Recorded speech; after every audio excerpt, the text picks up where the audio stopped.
Welcome to law excellence. మనము Indian పాలిటీలో Lakshmikanth book లో union మరియు దాని భూభాగాలు అనేటువంటి చాప్టర్ ని గురించి ఈ రోజు తెలుసుకుందాం. అయితే రాజ్యాంగంలో 1 నుంచి 4 ప్రకరణాలు యూనియన్ మరియు దాని భూభాగాలని గురించి తెలియజేస్తాయి. అయితే ఇండియా, భారత్ ఈ 2 పేర్లలో ఆధునికులు ఇండియా అని, ప్రాచీనులు భారత్ అని చెప్పడం జరిగింది. సరే, రాజ్యాంగము 2 పదాలు సమానార్థకాలే, రెండింటిని ఉపయోగించవచ్చు అని చెప్పడం అనేది జరిగింది. ఇండియా అనన్నా అనొచ్చు, భారత్ అనైనా అనొచ్చు అని చెప్పడం అనేది జరిగింది. ఇంకా బిఆర్ అంబేద్కర్ యూనియన్ అనే పదాన్ని ఎందుకు ఉపయోగించారు అనేటువంటిది చెప్పడం జరిగింది. అంటే యూనియన్ ఆఫ్ స్టేట్స్ అన్నప్పుడు ఈ యూనియన్ అనేటువంటి పదాన్ని ఎందుకు ఉపయోగించారు అనేటువంటి వివరణ అనేటువంటిది ఇవ్వడం జరిగింది. దాని ప్రకారంగా మనది అమెరికా సమాఖ్యలో లాగా భారతదేశంలో రాష్ట్రాలు అనేటువంటివి ఆ సమాఖ్యలో ఒక ఒప్పందం ప్రకారం రాష్ట్రాలు అనేటువంటివి ఏర్పాటు చేయబడలేదు. రెండవది, ఈ రాష్ట్రాలు ఈ సమాఖ్య నుంచి విడిపోయేటువంటి హక్కు లేదు, విచ్ఛిన్నమై అవడానికి వీల్లేదు. అవిచ్ఛిన్నమైనటువంటి వ్యవస్థగా ఇవి ఉన్నాయి. కాబట్టి ఈ 2 లక్షణాలని బట్టి మనకి యూనియన్ సమాఖ్య, మనది విచ్ఛిన్నం కాలేనటువంటి సమాఖ్య వ్యవస్థ అని, భారత యూనియన్ అని చెప్పడం అనేది జరిగింది. సరే, రాష్ట్రాలు అనేటువంటివి కేవలం పరిపాలనా సౌలభ్యం కోసం విడదీయబడినటువంటివే కానీ మొత్తం భారత భూభాగం మొత్తం కూడా అఖండంగా ఒకటే, మొత్తం ఏకమైనటువంటిదే అని ఇక్కడ చెప్పడం అనేటువంటిది జరిగింది. ఇంకా 1వ ప్రకరణము భారత భూభాగాన్ని 3 రకాలుగా చెప్పడం అనేటువంటిది జరిగింది. అవి 1 రాష్ట్రాల యొక్క భూభాగాలు, 2 కేంద్ర పాలిత భూభాగాలు, 3 భారత ప్రభుత్వం ఎప్పుడైనా సరే ఆర్జించినటువంటి అంటే సంపాదించినటువంటి భూభాగాలు. ఇలా 3 రకాలుగా ఇవి ఉన్నాయని మనకి తెలుస్తోంది. కాబట్టి మనకి ప్రస్తుతానికి 28 రాష్ట్రాలు, 7 కేంద్ర పాలిత ప్రాంతాలు అనేటువంటివి ఉన్నాయి. కాబట్టి మనము ఈ భారత యూనియన్, భారత భూభాగం అనే పదాన్ని గనక మనం చూసినప్పుడు యూనియన్ కంటే భూభాగము అనేటువంటి పదం చాలా విస్తృతమైనది. ఎందువల్ల అంటే యూనియన్ లో కేవలం రాష్ట్రాలు మాత్రమే ఉంటాయి. భారత భూభాగంలో రాష్ట్రాలు, కేంద్ర పాలిత ప్రాంతాలు, అలాగే స్వదేశీ సంస్థానాలు, అలాగే ఆర్జించినటువంటి భూభాగాలు ఇవన్నీ కూడా ఉంటాయి. కాబట్టి భారత భూభాగము అనేటువంటి భావన ఇంకా విస్తృతమైనది అని మనకి తెలుస్తోంది. అలాగే భారతదేశము అనేక విధాలుగా భూభాగాల్ని అనేక సందర్భాల్లో ఆర్జించడం అనేది జరిగింది. రాష్ట్రాలను విస్తరింపజేయడం జరిగింది. అదే విధంగా రాజ్యాంగం అమల్లోకి వచ్చిన తర్వాత అనేకమైన కొత్త రాష్ట్రాలు ఏర్పడినాయి. అవి ఏ విధంగా ఏర్పడినాయి అనేటువంటిది మనం తర్వాత తెలుసుకుంటాం. కాబట్టి 2వ ప్రకరణం ప్రకారము పార్లమెంట్ కి 2 అధికారాలు ఇవ్వబడినాయి. అవి ఏంటి అని కనుక చూసినట్టయితే, కొత్త రాష్ట్రాలను చేర్చుకునే అధికారం. అంటే మన దేశంలో కొన్ని కొత్త రాష్ట్రాలను చేర్చుకునేటువంటి అధికారం ఇవ్వబడింది. కొత్త రాష్ట్రాలని స్థాపించేటువంటి అధికారం కూడా పార్లమెంట్ కి ఇవ్వబడింది అని మనకి తెలుస్తోంది ఈ 2వ ప్రకరణం ప్రకారం. కాబట్టి మనము ఈ పార్లమెంట్ కి ఇవ్వబడినటువంటి అధికారం ద్వారా గనక మనం చూసినట్టయితే కొత్త రాష్ట్రాలను ఏర్పాటు చేసుకోవచ్చని, ఒక రాష్ట్రం యొక్క భూభాగాన్ని విస్తరింపజేయచ్చు, ఒక రాష్ట్రం యొక్క భూభాగాన్ని తగ్గించవచ్చు, రాష్ట్రం యొక్క సరిహద్దుల్ని తగ్గించవచ్చు, రాష్ట్రాలకు కొత్తగా పేర్లు పెట్టచ్చు. ఇవన్నీ అధికారాలు కూడా మనకి పార్లమెంట్ కి ఉన్నాయి అని మనకి తెలుస్తోంది. ఇలా మనం చూసినట్టయితే కొత్త రాష్ట్రాలను ఏర్పాటు చేసుకోవచ్చని, అలాగే సరిహద్దుల్ని కలుపుకోవచ్చని, అలాగే కొత్త రాష్ట్రాలని స్థాపించవచ్చని ఇవన్నీ ఉన్నాయని మనకి తెలుస్తోంది కదా. దీని ప్రకారంగా ఒక రాష్ట్రం యొక్క భూభాగాన్ని తగ్గించేటువంటి అధికారం, పార్లమెంట్ అధికారం అనేటువంటిది ఉన్నది అని మనకి తెలుస్తోంది. కాబట్టి ఈ అధికారం ఉన్నది కాబట్టి భారత భూభాగాన్ని ఏదైనా విదేశానికి దత్తత చేయొచ్చా అనేటువంటి ప్రసక్తి ఇక్కడ వచ్చిందనమాట.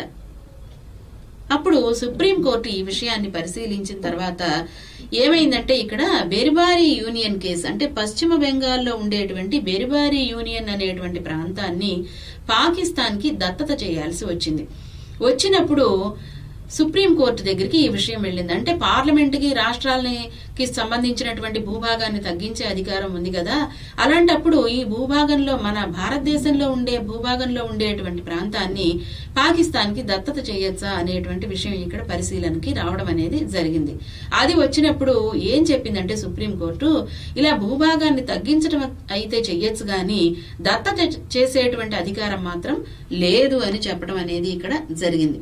అయితే ఇది చాలా వివాదాస్పదమైంది, రాజకీయ వివాదంగా మారింది. చిట్ట చివరికి 9వ రాజ్యాంగ సవరణ ద్వారా ఈ బెర్బారీ యూనియన్ అనేటువంటి భూభాగాన్ని పాకిస్తాన్కి బదిలీ చేయడం అనేటువంటిది జరిగింది.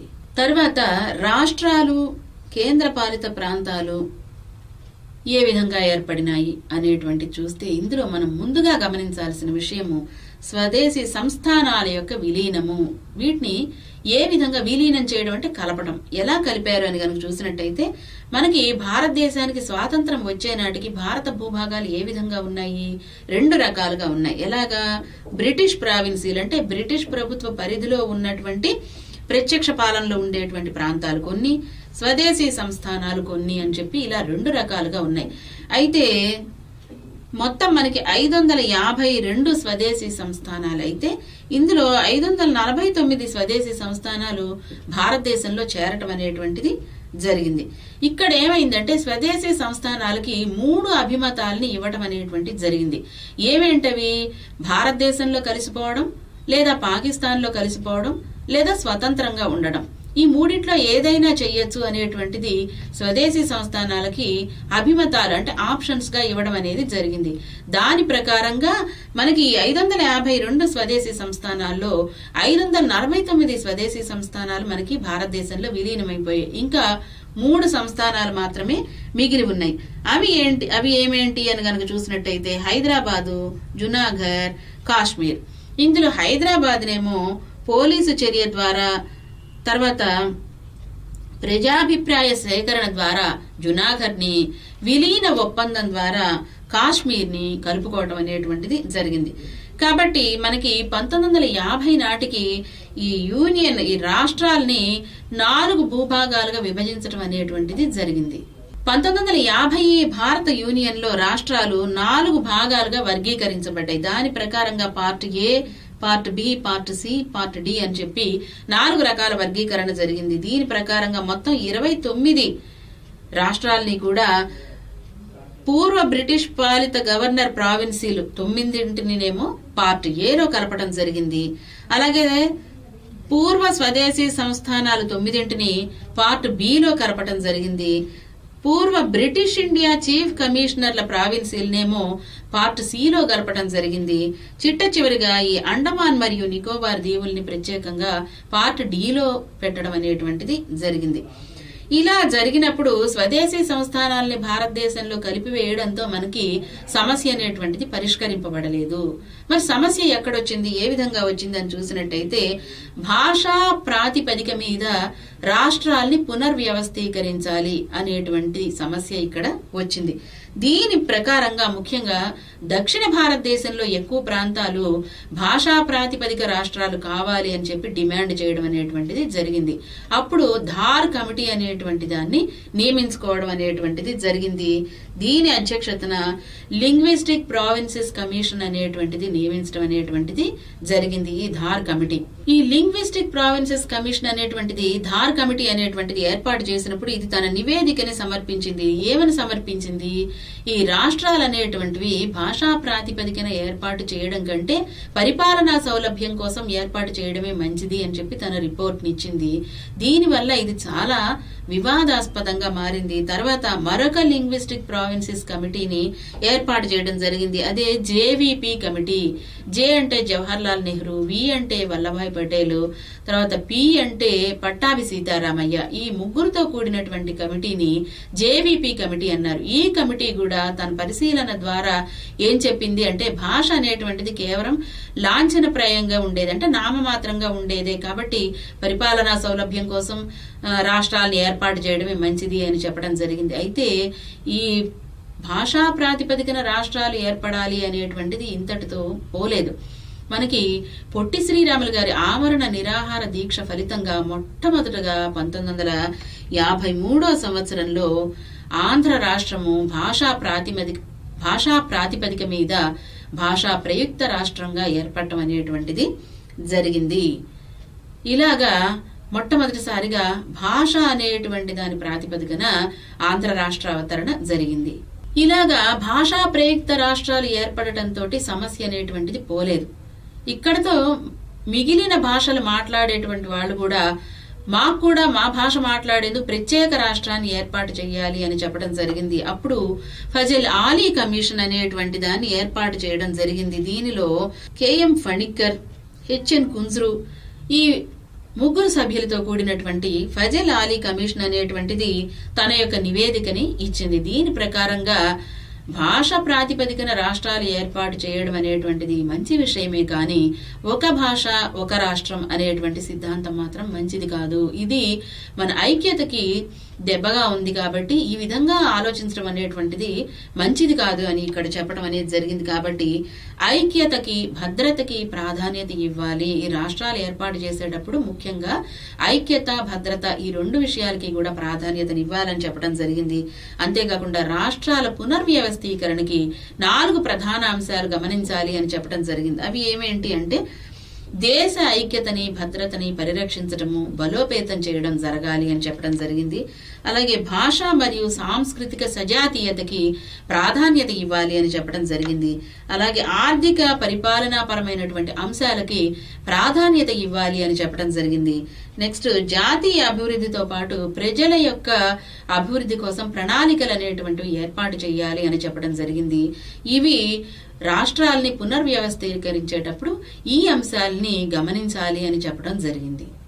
1956 నాటికి 14 రాష్ట్రాలు మనకి ఏర్పడి ఉన్నాయి. రాజ్యాంగం అమల్లోకి వచ్చిన దగ్గర నుంచి మరికొన్ని రాష్ట్రాలు ఏర్పడినాయి. అవి ఏ విధంగా ఏర్పడినాయి అనేటువంటిది మనం చూద్దాం. ఇలా ఏర్పడినటువంటి రాష్ట్రాల్లో మొదటగా మనము మహారాష్ట్ర మరియు గుజరాత్ ఇవి ఎలా ఏర్పడినాయో చూద్దాం. దీనిలో ద్విభాషా రాష్ట్రమైనటువంటి బాంబేని 2గా విభజించడం అనేటువంటిది జరిగింది. దీని ప్రకారంగా మరాఠీ భాషని మాట్లాడేటువంటి ప్రజలందరినీ కూడా మహారాష్ట్ర రాష్ట్రంగా ఏర్పాటు చేయడము, గుజరాతీ భాషని మాట్లాడేటువంటి ప్రజలందరికీ కూడా గుజరాత్ అనేటువంటి రాష్ట్రాన్ని ఏర్పాటు చేయడము జరిగింది. ఈ విధంగా మహారాష్ట్ర గుజరాత్ అనేటువంటి రాష్ట్రాలు ఏర్పడినాయి. తర్వాత దాద్రా మరియు నాగర్ హవేలీ ఇవి పోర్చుగీసు పాలనలో ఉన్నటువంటి భూభాగం. ఇది తర్వాత 1954లో ఈ పోర్చుగీసు వారి నుంచి విముక్తి పొందడం అనేటువంటిది జరిగింది. దీని తర్వాత ప్రజలు ఎన్నుకున్నటువంటి పరిపాలకుడి ద్వారా కొన్నాళ్లు పరిపాలించబడడం జరిగింది. తర్వాత 10వ రాజ్యాంగ సవరణ ద్వారా దీనిని కేంద్ర పాలిత ప్రాంతంగా మార్చడం అనేటువంటిది చేశారు. తర్వాత ఏర్పడినటువంటిది గోవా, డామన్ మరియు డయ్యు. ఇవి ఏ విధంగా ఏర్పడినాయి అంటే ఈ భూభాగాల్ని భారతదేశము 1961లో పోలీసు చర్య ద్వారా పోర్చుగీస్ వాళ్ళ దగ్గర నుంచి ఆర్జించడం అనేటువంటిది జరిగింది. దీని ప్రకారంగా ఈ గోవా అనేటువంటి దానికి తర్వాత రాష్ట్ర హోదా అనేటువంటిది ఇచ్చారు. ఈ డామన్ డయ్యూని కేంద్ర పాలిత ప్రాంతంగా ఏర్పాటు చేయడం అనేది జరిగింది. తర్వాత పుదుచ్చేరి ఇది ఎలా ఏర్పడింది అని గనుక మనం చూసినట్టయితే ఇది ఇంతకు పూర్వం ఫ్రెంచి వారి యొక్క స్థాపనలో ఉండేటువంటి భూభాగాలు. ఈ పుదుచ్చేరి, కారైకాల్, మాహే, యానాం ఇవన్నీ కూడా అలా ఉన్నటువంటి భూభాగాలు. అయితే 1954లో ఈ భూభాగాన్ని ఫ్రెంచి వారు భారతదేశానికి అప్పగించేశారు. ఆ అప్పగించినప్పుడు 14వ రాజ్యాంగ సవరణ చట్టం ద్వారా ఇది కేంద్ర పాలిత ప్రాంతంగా అవటం అనేటువంటిది జరిగింది. తర్వాత ఏర్పడిన రాష్ట్రము నాగాలాండ్ రాష్ట్రము. ఇది ఏ విధంగా ఏర్పడింది? అస్సాం రాష్ట్రాన్ని నుంచి నాగా హిల్స్ ని, ట్యూన్ సాంగ్ ని వేరు చేసి 1963వ సంవత్సరంలో నాగాలాండ్ రాష్ట్రాన్ని ఏర్పాటు చేశారు. ఇది నాగా ఉద్యమానికి శాంతింపచేయడం కోసం ఈ నాగాలాండ్ రాష్ట్రానికి ప్రతిపత్తి ఇవ్వడం అనేటువంటిది జరిగింది. తర్వాత హర్యానా, చండీగఢ్, హిమాచల్ ప్రదేశ్ ఇవి ఎలా ఏర్పడినాయి అని గనక మనం చూసినట్టయితే 1969లో పంజాబ్ రాష్ట్ర విభజనలో భారత యూనియన్ లో ఈ హర్యానా అనేటువంటిది 17వ రాష్ట్రంగా చేరటం అనేటువంటిది జరిగింది. చండీగఢ్ అనేటువంటి దాన్ని కేంద్ర పాలిత ప్రాంతంగా చేయడం అనేటువంటిది జరిగింది. ఈ పక్కనే ఉండేటువంటి కొండ ప్రాంతాలన్నింటినీ కూడా కలిపి హిమాచల్ ప్రదేశ్ లో కలపడం అనేటువంటిది జరిగింది. తర్వాత హిమాచల్ ప్రదేశ్ కి రాష్ట్ర హోదాని ఇవ్వటం అనేటువంటిది జరిగింది. ఈ విధంగా హర్యానా, చండీగఢ్, హిమాచల్ ప్రదేశ్ అనేటువంటివి ఏర్పడినాయి. మణిపూర్, త్రిపుర, మేఘాలయ ఇలా రాష్ట్రాలు ఏర్పడటంలో మణిపూర్ 19వ రాష్ట్రంగాను, త్రిపుర 20వ రాష్ట్రంగాను, మేఘాలయ 21వ రాష్ట్రంగాను భారతదేశంలో ఏర్పాటు చేయడం అనేటువంటిది జరిగింది. సిక్కిం ఏ విధంగా ఏర్పడింది అని గనక మనకు చూసినట్టయితే 1947 వరకు కూడా సిక్కిం అనేటువంటిది చోగ్యాల్చే పాలించబడేటువంటి స్వదేశీ సంస్థానం. అయితే తర్వాత మనకి స్వాతంత్రం వచ్చిన తర్వాత ఈ సిక్కిం అనేటువంటిది భారతదేశంలో చేర్చబడింది.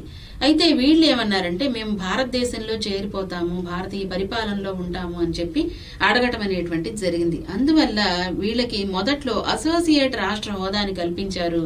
అయితే వీళ్ళు ఒప్పుకోకపోవడం వల్ల చివరికి సిక్కిం అనేటువంటిది ప్రత్యేక రాష్ట్రంగా ఏర్పడటం అనేటువంటిది జరిగింది. ఈ విధంగా సిక్కిం ప్రజల యొక్క కోరిక మేరకు సిక్కిం అనేటువంటి దాన్ని ప్రత్యేక రాష్ట్రంగా ఇవ్వటం జరిగింది. తర్వాత మిజోరాం, అరుణాచల్ ప్రదేశ్, గోవా ఈ 1987వ సంవత్సరంలో ఈ 3 రాష్ట్రాలు కూడా కొత్త రాష్ట్రాలు ఇవి భారత యూనియన్ లో చేరటం జరిగింది.